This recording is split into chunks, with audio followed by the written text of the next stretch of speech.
Hey, this is Michael J. Flores. This is another video of me playing my Mythic deck. A couple people in the forums last week said that they wanted to see some additional videos. This is one of me playing against a red-white control deck. I didn't know I was playing against a red-white deck at the time I was evaluating this hand, but as you can probably see, you can't really throw it back. It's got a mana leak, which we can cast, and a bunch of lands, and a Sun Titan, which hopefully will come online sooner rather than later. As you saw earlier, we won the flip, so I'm going to lead with an island. Half of the reason is just that I won't forget to play the island in the second turn, which I want to do, miss my mana leak. Ho-hum forest drop, no action. At this point, I'm thinking he could be anything from Valakut ramp to red deck wins, and just leaving up mana leak mana is fine for us. His next turn is pretty interesting, though. He plays a plains and then doesn't do anything. So, what deck is that supposed to be? Either he's a Boros deck with a terrible draw, or he's something that we don't anticipate. As you can see, I've ripped 2 consecutive white-producing lands, because that's how I roll. And we should be able to hit the Sun Titan on or around turn 6. He makes Koth of the Hammer here with 2 plains in play. Even if there's 2 plains in play, we're still just going to smash that with the mana leak. For us, another white-producing land, and it's a doozy. Celestial Colonnade, maybe the best white-producing land in our entire deck. I had to go with his crazy array of manas. He's now got an Eldrazi Temple. This time his Koth of the Hammer resolves, and he brains us for 4.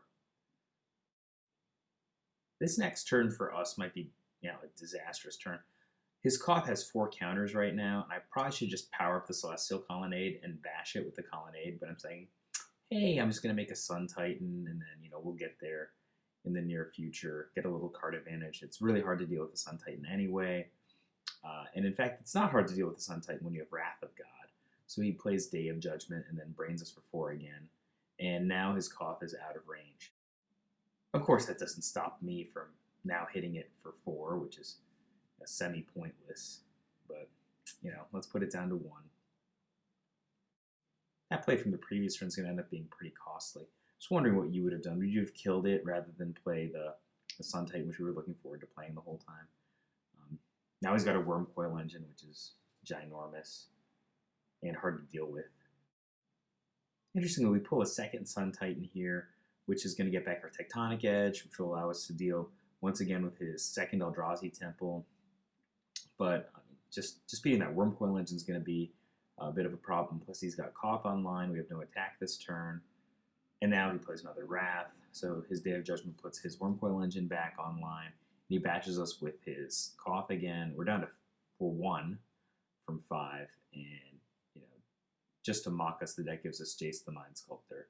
And we're going to brainstorm it into Primeval Titan here. And we're just going to play it all. And there's no way we could possibly win. I think it probably all dates back to that era when we didn't attack the Celestial Colonnade. But, say what you will in the comments. So here we are back for game 2. And we're going first in game 2 because we lost the first one. Opener is really keepable. We've got a first turn Bird of Paradise, and provided it doesn't die, we're going to be able to cast more or less anything.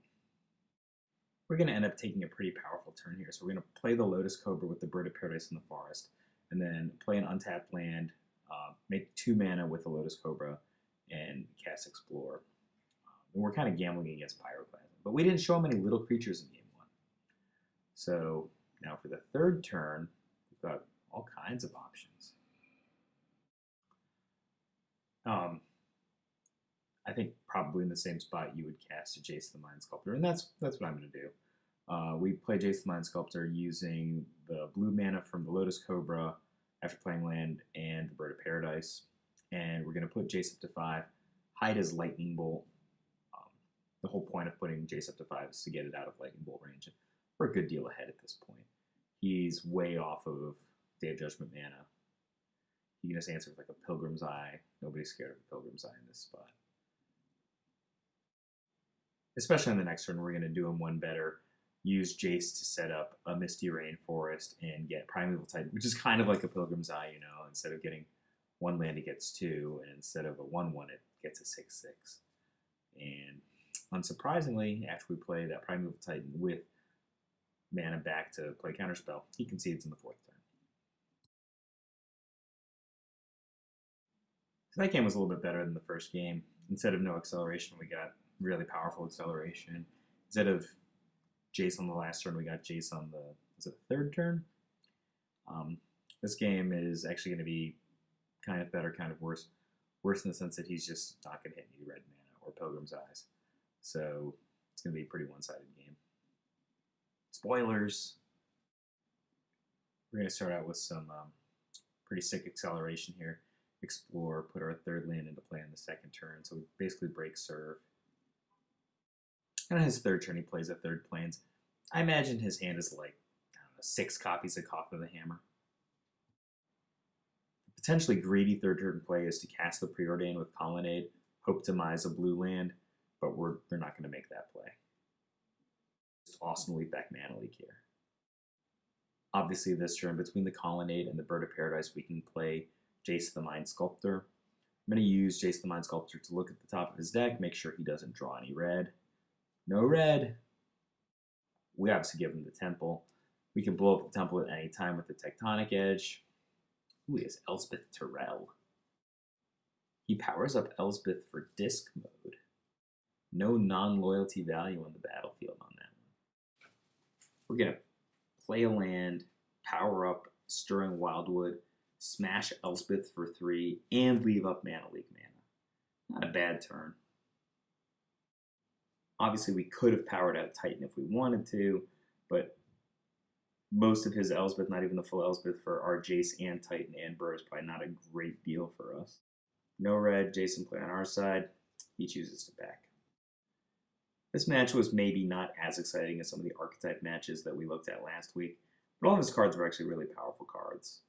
Elspeth, Koth, Eldrazi Templar are all A+ cards. Wrecked us with Day of Judgment. Wormcoil Engine was pretty good too. Didn't know if I like Koth in a deck with this many planes though. And Eldrazi Temple, maybe they don't go together. But seriously, tell me what you would have done in that Game 1 situation. Would you have tried to kill the Koth, or would you have done what I did and just played the Titan, ultimately getting blown out? You know, I'm usually pretty good at reading my opponents, but I did not see Cough of the Hammer into Cough of the Hammer, into Day of Judgment, into Elspeth Terrell.